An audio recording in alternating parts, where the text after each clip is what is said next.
loading.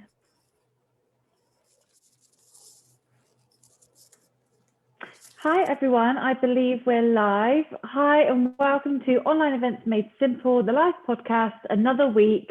If you don't know me already, I'm Rianne and I'm the marketing manager at EventMind.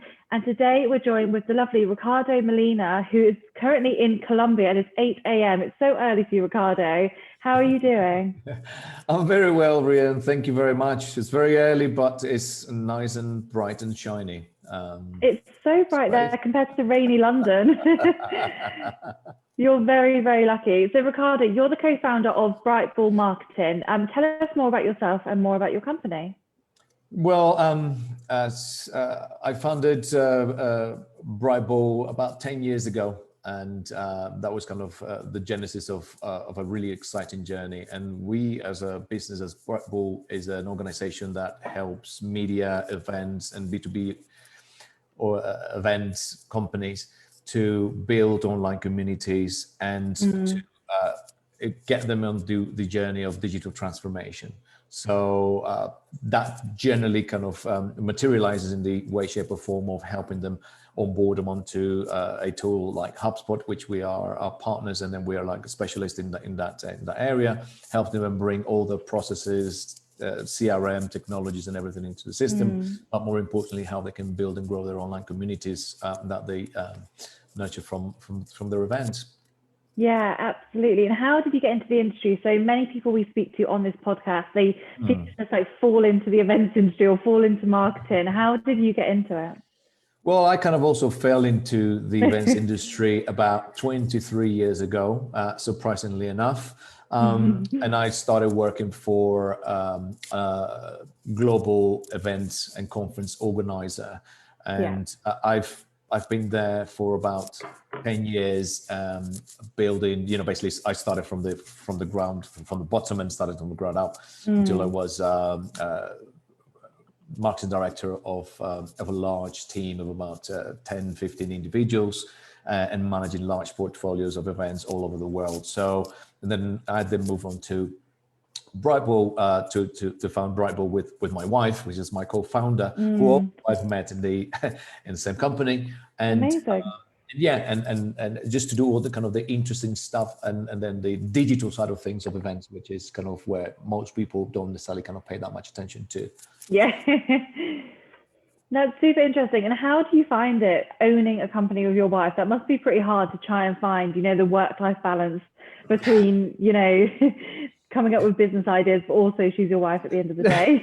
Everyone always says how difficult it is, but what many people don't understand is that our context is that me and my wife, we were both marketeers working in the same company, working from 9 till God knows what times. Yeah.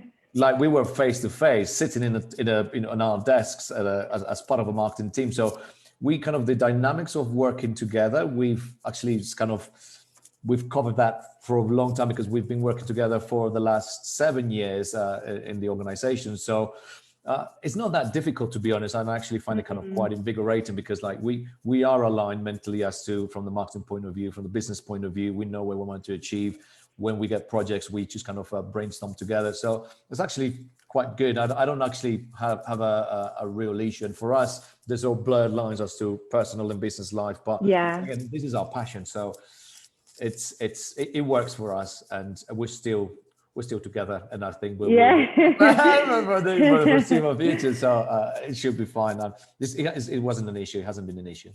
Yeah, no, that's really good. And you work in B2B marketing, very much like me.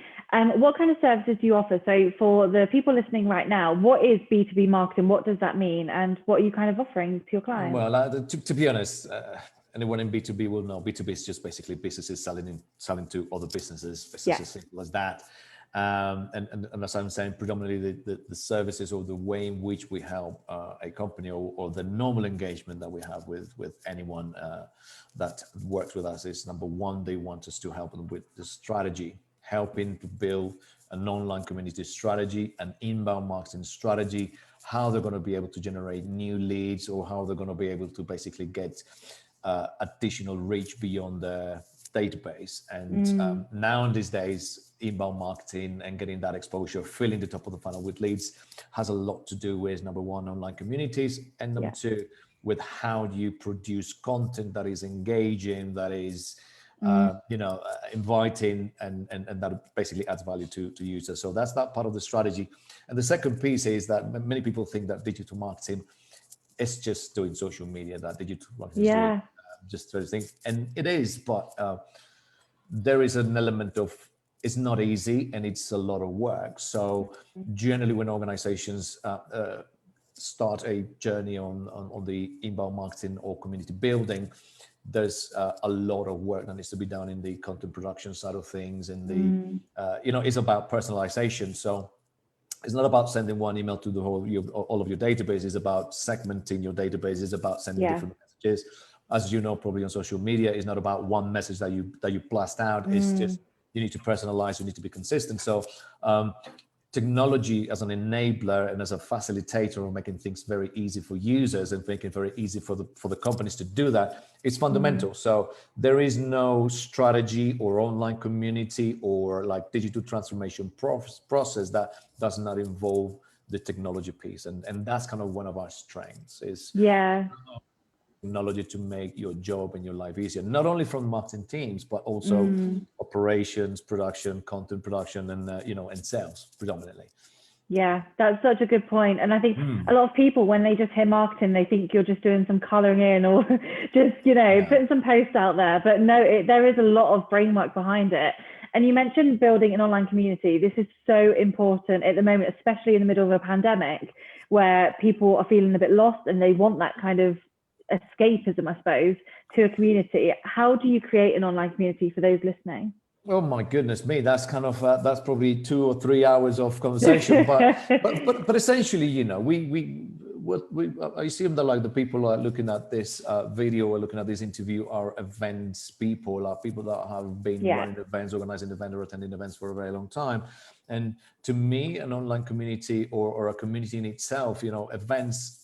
If you run an event, some people attend your event, and if you're running various events for various years, you're going to have people and companies attending on a regular basis. That is the genesis of your community. You already serving, you have a database, you invite them to attend your event, you communicate with them regularly. That's your community. It doesn't have to be gated, doesn't have to be anything. So I think, how do you build an online community? How do you start it? But many people that might be listening to this already have a community, already started. They just don't see it that way. And I think that the fundamental part is, in this day and age, especially with what we're facing right now, is how do you build barriers to competition? How do you continue to add value to your audience and to that community that you used to serve offline? Now you're going to have to make an extra effort of serving them online. Yeah, that's a really good point. And talking about, it used to be offline, now everything is online, everything you can think of. How did you find the pandemic affect you? Did it affect you at all? Did you change your strategy? I know video marketing at the moment is a massive thing. Well, I think it affected us. It didn't affect us in a way that like we don't run events ourselves. We have been doing for a very long time as kind of evangelists of inbound marketing, as evangelists of virtual events. We have been running webinar series for a while. We have been kind of engaging, doing virtual roundtables with our client base, with our own community. But it affected it big time in the sense that obviously there's a lot of fear. There's a lot of many organizations, many event organizers didn't know what to do, how they can basically make the transition from offline to online. So what we did at that point in time when the pandemic started is that like we essentially triple the amount of output that we have from the content point of view, from the webinar production point of view. So that was our way to add value to our community, to show the community that we're here to help, we're here to, and anyone visiting our blog, anyone looking at webinars and everything will know that like I am extremely generous with the information I share, extremely generous with the time I spend with anyone that wants to have a chat, that wants to kind of have an understanding. So that has helped us tremendously because I've been blessed and I've been fortunate enough to build really strong relationships with key players in the industry. And I mean, right now we're essentially, Brightball has been for the last 10 years an evangelist of online communities and the virtual sphere. Now this situation has led organizers to accelerate that process. So so we're very busy, and in the sense that like many companies have now taken the online communities, the inbound marketing, the content production and social media aspect very, very seriously. And it's part of their digital pivot strategy. So, and that's what we're all about. So for me, it's exciting times for many of the event organizers that have decided to accept that the digital pivot is here to stay, and is that they're going to basically be continuing moving forward for the next 2 to 3 years as a key part of them. And so it's affected us big time in the sense of I guess an exposure and everything. It was hard for all of us for the last 6-7 months, but for us, it just proves the point that if you add value to your audience and then you are always present socially and offline and everything, then your audience will reward you with their attention and with and partnering with them. Yeah, that's a really good point. And I know you've got your blog at the moment. You've got some amazing content going up. And you recently put out some content about video content. So as I mentioned, video marketing is so massive at the moment. And I think there's the big debate about, is it more engaging than just reading a blog, which I think the overall kind of sense is yes, the video content is engaging. How have you found it? So for example, this live podcast, and so many people now are doing LinkedIn live streams, Instagram lives. How have you found that? Yeah, I think it's exciting, and I think it is the way forward. And I think anyone that is not doing any sort of live or streamed or recorded, anything that kind of involves video is potentially missing out a big opportunity.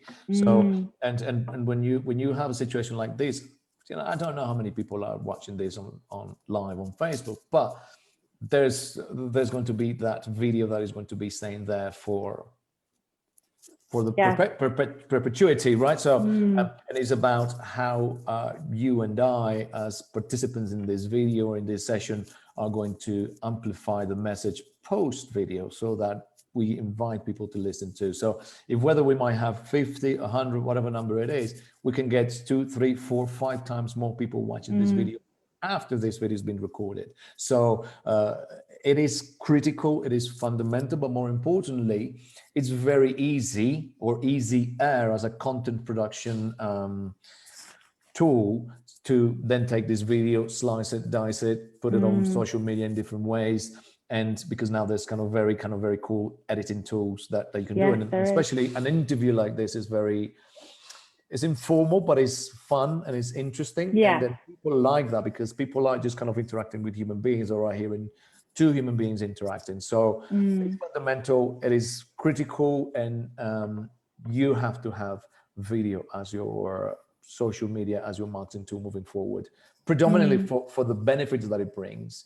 And also social media platforms favor content that's being produced on video versus the content that is kind of predominantly text. Although you need to produce everything, video, text, and everything, short snippets, and it's an entirety when you want to do campaigns. Absolutely. And I'm finding actually on my LinkedIn alone, there's so much video on my news feed. Maybe a few months ago, it was mostly, links to blogs, links to podcasts, but now there's so many live videos coming up and live streams. I think it's really great. And it's a lot more engaging as well. And, for event organizers listening, how can they make their video content stand out? There's so many podcasts now, live streams, short promo clips. How can they make theirs stand out against the crowd?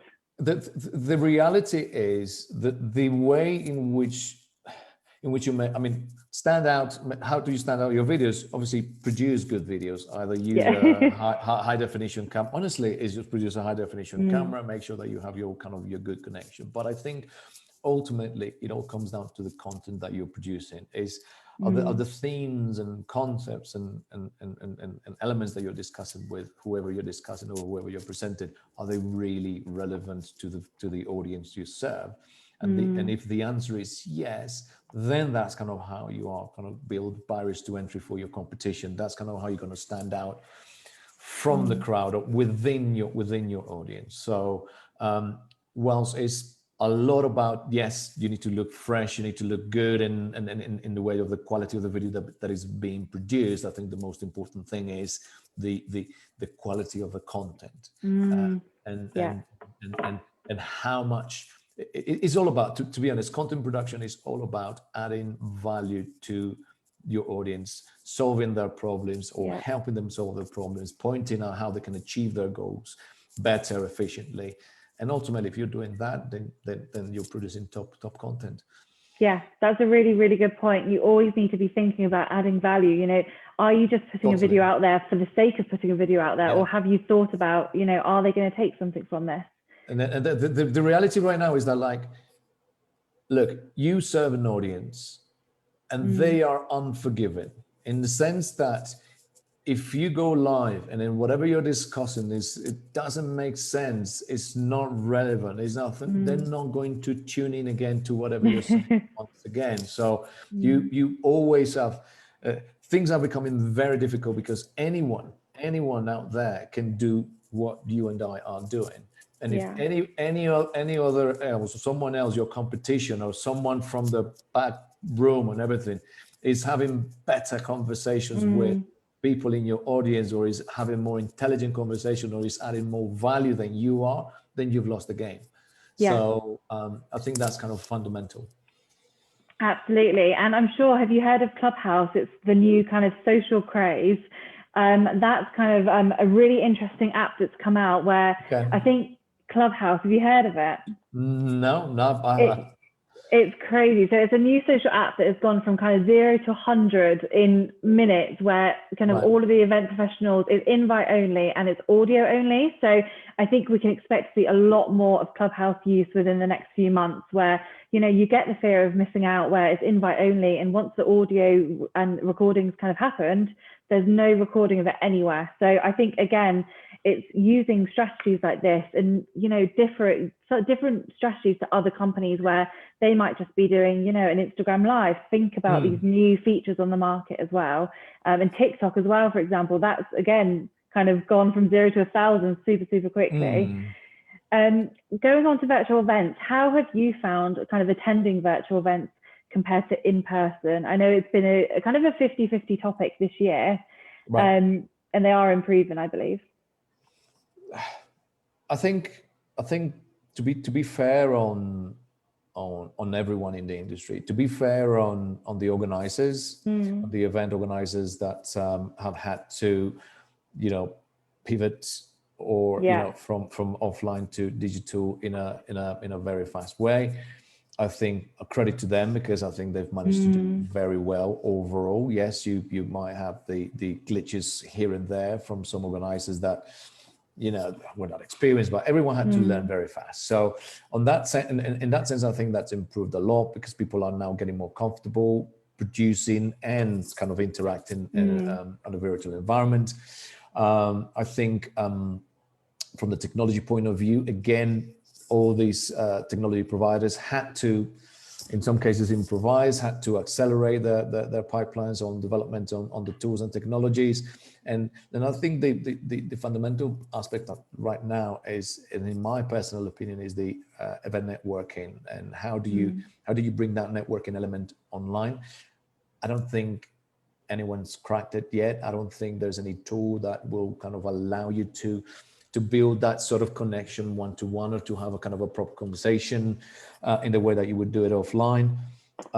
So I think there's room for improvement there. I don't, again, it's still about how creative whoever is putting on a virtual event is becoming on making that interaction happen, making sure that it's not forced, making sure that it's not, you know, if you have an event being attended by 2,000 people, how can an algorithm pick who you're going to meet? All these kind of random things. Yeah, you might kind of put, oh, I like to meet people around here and there, but I think there's still kind of room for improvement. So for me, it's an area of that event organizers, an area of frustration from event organizers and also from sponsors is, okay, so I can be on a virtual event, but how can I engage with these guys? Ultimately, be able to have one-to-one conversations, but then that means just kind of being creative in how do you post event or engage or build those connections, etc. So I know engagement's quite a big concern for event organizers listening. They're like,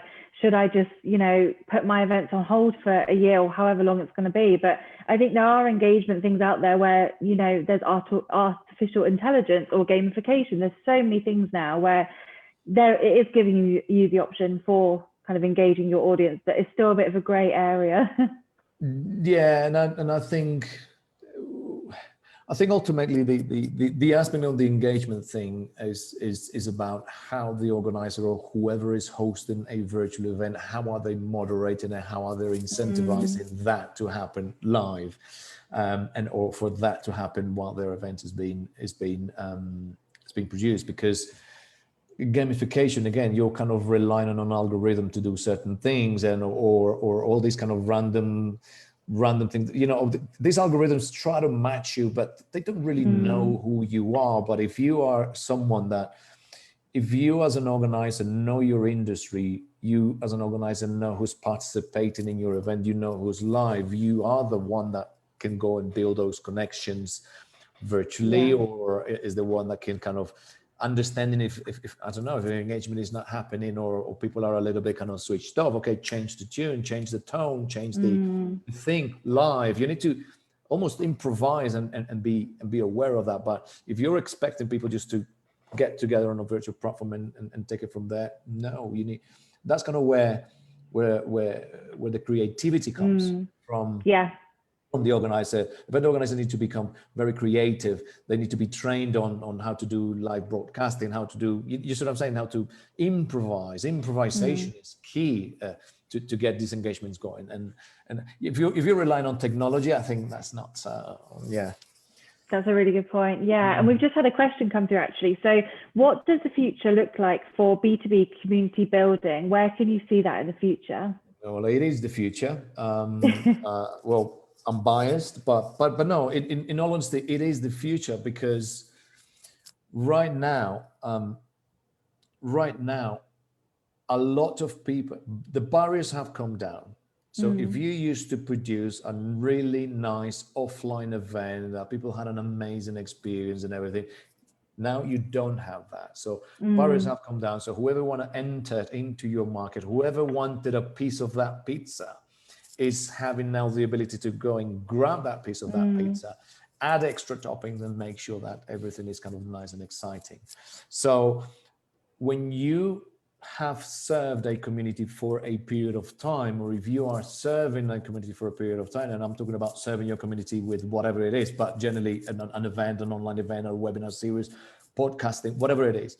If you're serving an online, then you have now that responsibility to continue nurturing that community or those groups of people. Let's not call it a community, that group of people, because if you don't do that with frequency, with being constant, being top of mind all the time, someone else is going to come and eat that, and someone else is going to go and get that attention. And the biggest commodity right now in the world, the biggest commodity is attention. That's that's the reward that you get as an organizer, is how much attention are you going to be able to get from an individual, and that attention is worth a lot of money.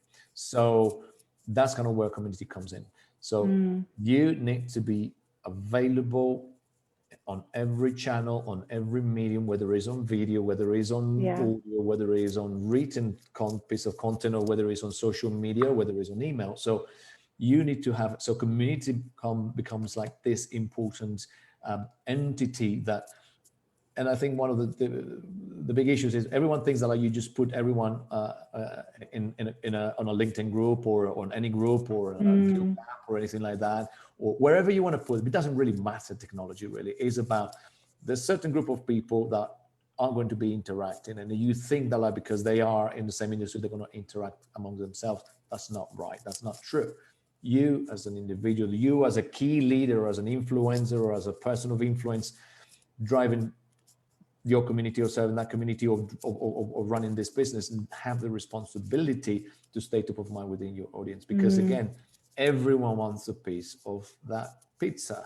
And right now everyone's doing more webinars, everyone's doing more podcasts, everyone's doing more of everything. Yeah, they are, more absolutely. noise. So it's like when you go to, if you go to Barcelona to the seafront, you can see all the big bars and everything, or when it used to be, you all the big bars and everything. Which one has the loudest music, or which one has the funkiest music that will make you give that experience? And I think that's the analogy that I use. Like when users are traveling to the seafront, and then there's a lot of bars, all of them look kind of the same, all of them play kind of the same music. So you're sitting there in seafront saying, where should I have my glass of wine tonight? Where am I going to have the biggest party tonight? Or where am I going to have the best entertainment tonight? And sometimes it's very difficult to understand. So you take a hit, you go and have one beer in that bar, but then suddenly the music, the service is not great. So then you move on, or then your experience is kind of completely crashed. So there's that's a really good analogy.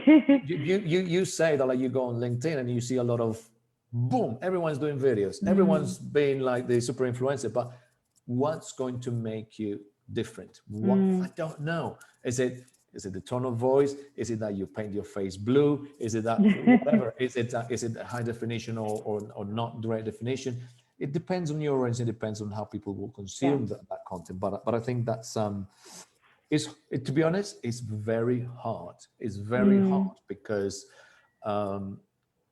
how do you stand above everyone? So probably a long way to answer the question. But yeah, community is to be honest, is the answer, because that's the only way in which you can build barriers to entry.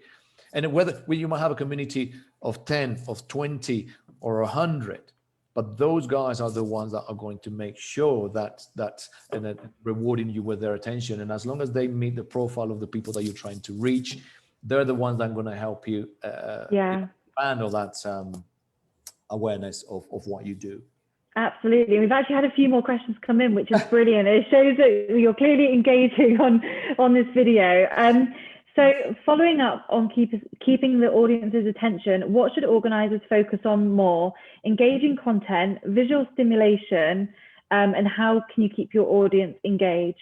I think organizers sometimes want to focus more on bells and whistles and visuals, which is a really good point from Danielle there. Sorry, but audiences focus more on what? So I think organizers sometimes want to focus more on bells and whistles and visuals, where they're looking for all, the exciting new things to use.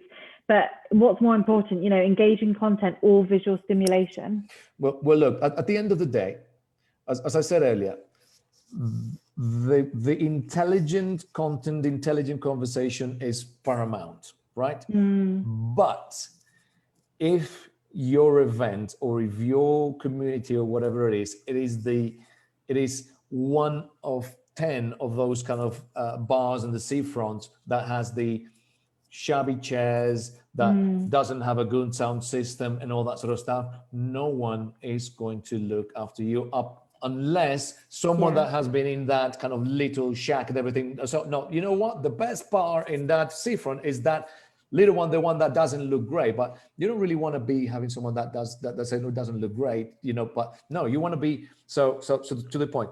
Content is the most important thing, but it's time to do things in better quality. So if before you didn't pay that much attention to your branding, to the way that you presented yourself, now is the time to be gok wand and get the glasses, shave your head. That's what I've done. So I'm so proud with that. No, I'm just kidding. But is the time to reinvent your business, reinvent your organizer, and look good. Because what happens is, how frustrating can be for someone that has been running events and serving a market for the last 10 years, right? Now pandemic comes, and there's some new kids on the block that are new in the industry, are new in the field, look better than you, have invested probably a certain amount, not so much money in improving, but they look better than you, right? Yeah. And that goes on your website, that goes on your social media presence, that goes on that.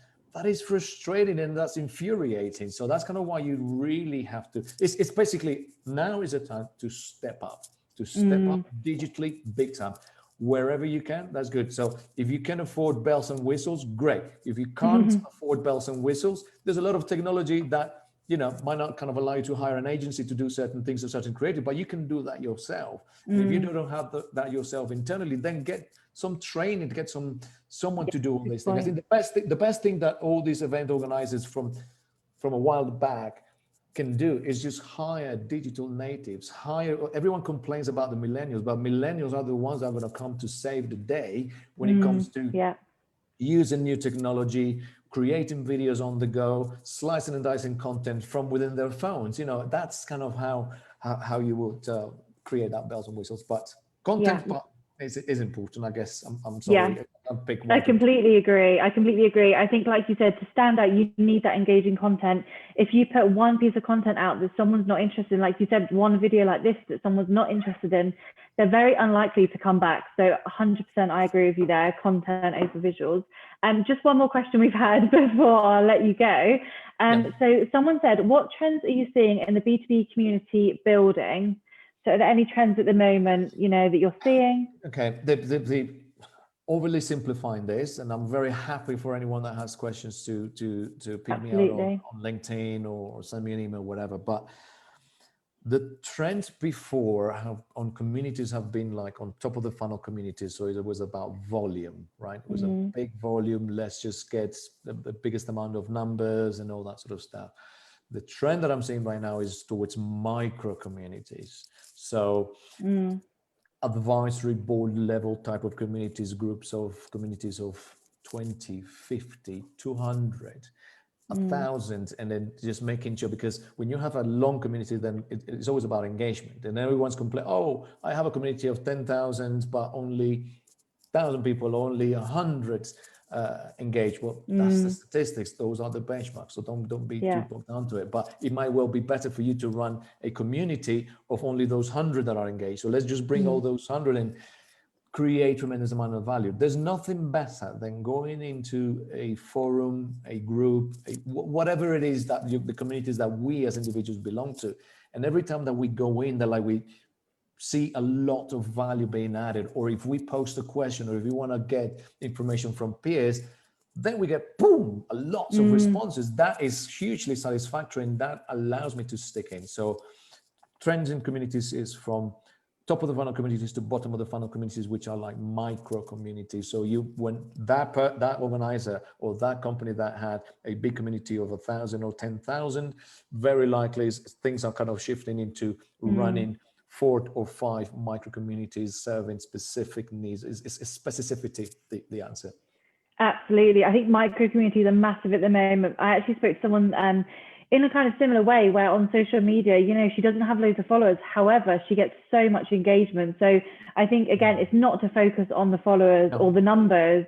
You could have 10 followers opposed to 10,000, but all 10 of your followers will engage with you. So I think that's a really good point that you've just made there.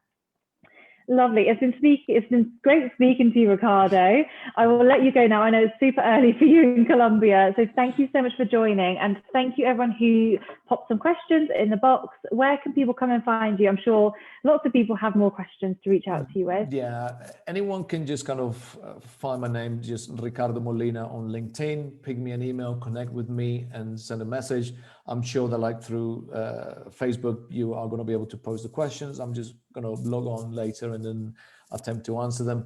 Alternatively, you can find me on ricardo@brightball.co.uk. Perfect. Your accent makes your name sound so much nicer than when I say it.